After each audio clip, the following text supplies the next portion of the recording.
Good morning, my dear students. Once again, welcome back to my online class. In my today's video, I will discuss about 5 specific rules of right form of the verbs. I think that will help you to do well in your exams. So, first of all, rule number 1,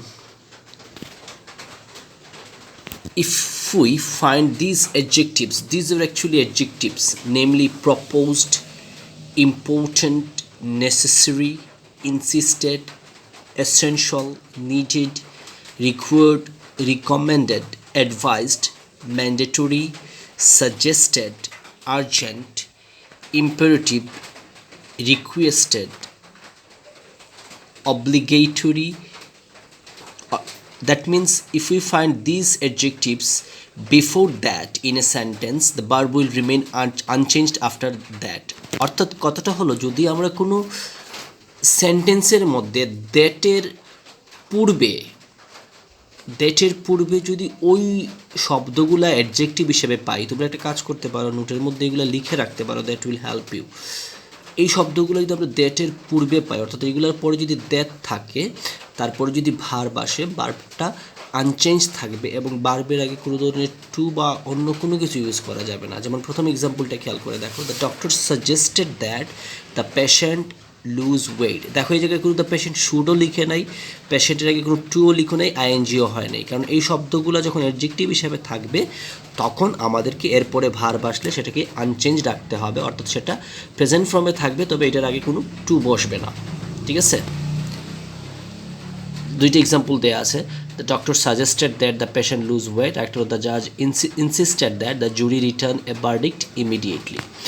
আসো rule number 2 a, after make, here, let, need, dare, had better, would rather, we have to use present form of a verb without using to। অর্থাৎ এই শব্দগুলা যদি আমরা কোনো সেন্টেন্সে পাই এবং এইগুলার পর যদি ভার্ব লিখতে হয়, তাহলে ভার্বটার অবশ্যই প্রেজেন্ট ফর্ম লিখতে হবে এবং ওই জায়গায় কোনো ধরনের টু ইউজ করা যাবে না, শুধুমাত্র প্রেজেন্ট ফর্মটাই বসবে। খেয়াল করে দেখো একটু এক্সাম্পলটা, আই হার্ড দ্য বেবি। দেখো আমি আই হার্ড দ্য বেবি ক্রাইংও বলি নাই, টু ক্রাইও বলি নাই, শুধু এটাকে ক্রাই রাখছি। I heard the baby cry for his food. Example number 2 এ দেখো, he did not let me play the guitar। তার মানে he did not let me play the guitar, এর আগে কোনো টু ইউজ করা হয় নাই, বাট এটাকে প্রেজেন্ট ফর্মে রাখা হয়েছে। এটা ছিল রুল নাম্বার 2। আসলে রুল নাম্বার 3 এ আমরা এটা নিয়ে আরও আলোচনা করছি আগেও, তোমাদের আইডিয়াসও আছে এটা নিয়ে। If there is subject after it is high time or it is time, we need to use past form of the verb। অর্থাৎ যদি it is high time এবং it is time এর পরে ওই সেন্টেন্সের মধ্যে সাবজেক্ট থাকে, তাহলে আমাকে পাস্ট ফর্মটা ইউজ করতে হবে, ভার্বের পাস্ট ফর্ম।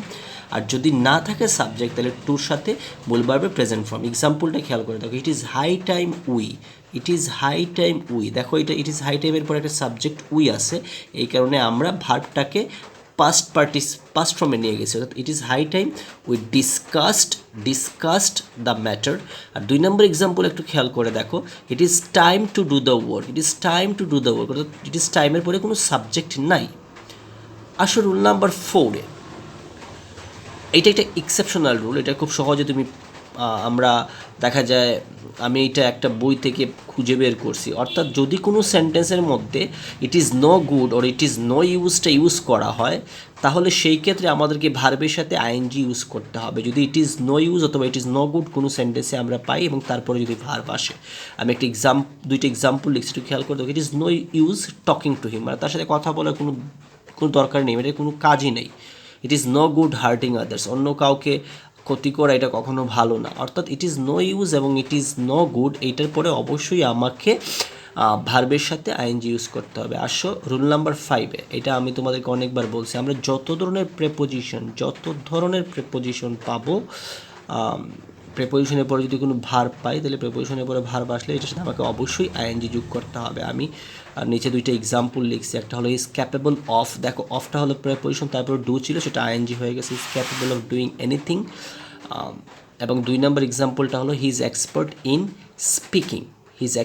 ইন স্পিকিং, অর্থাৎ যদি প্রেপোজিশন আসে তাহলে তারপরে আমাকে অবশ্যই আইএনজি ইউজ করতে হবে। তাহলে আমি যদি আবার রিক্যাপ করি প্রত্যেকটা প্রথম থেকে, অর্থাৎ যদি আমি কোনো সেন্টেন্সে ওই শব্দগুলো, অর্থাৎ যে শব্দগুলো দেওয়া আছে যেমন proposed, important, necessary, insisted, essential, এগুলো যদি আমি পাই এবং এগুলোর পরে যদি দ্যাট থাকে তাহলে আমাকে অবশ্যই ভার্বের প্রেজেন্ট ফর্ম বসাইতে হবে, কিন্তু এটার আগে কোনো ধরনের টু ইউজ করা যাবে না।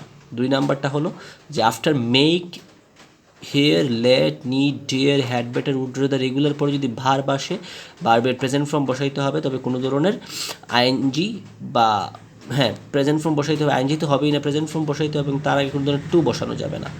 আসো পরেরটাতে, it is high time, it is time, যদি সাবজেক্ট থাকে তাহলে সাবজেক্ট থাকলে আমাকে অবশ্যই পাস্ট ফর্মে লিখতে হবে, আর সাবজেক্ট না থাকলে আমাকে সেটা টু দিয়ে প্রেজেন্ট ফর্মেই লিখতে হবে। যদি আমি কোনো সেন্টেন্সে ইট ইজ নো গুড অথবা ইট ইজ নো ইউজ পাই, তাহলে তারপরে ভার্ব আসলে আমাকে আইএনজি লিখতে হবে। রুল নাম্বার 5 হলো, অর্থাৎ সব ধরনের প্রেপোজিশনের পরেই যদি কোনো ভার্ব আমি পাই, যে কোনো ধরনের প্রেপোজিশনে রাইট ফর্ম ভার্বের ক্ষেত্রে, তাহলে অথবা যে কোনো সেন্টেন্সের ক্ষেত্রে আমাকে অবশ্যই ভার্বের সাথে আইএনজি ইউজ করতে হবে। সো এই হলো মাই ডিয়ার স্টুডেন্টস আজকের 5টা রুলস। আশা করি তোমরা যদি এই পাঁচটা করেই প্রত্যেক দিন রুলসগুলো প্র্যাকটিস করো রেগুলারলি, এটা তোমাদেরকে হেল্প করবে রাইট ফর্ম ভার্ব ভালো করার জন্য, স্পেশালি ইংরেজির যে কোনো আইটেমে ভালো করার জন্য, ঠিক আছে? হোপফুলি আমি আমার নেক্সট ভিডিওতে আশা করি আরও 5টা রুলস নিয়ে আলোচনা করব। So for today thanks a lot for watching my online class, and hopefully we will meet very soon. We will start again our classes whenever the situation will be over. So, and another question, if you have any query about any topics, please make me know in our group, in our messenger group, then I will help you. Thank you.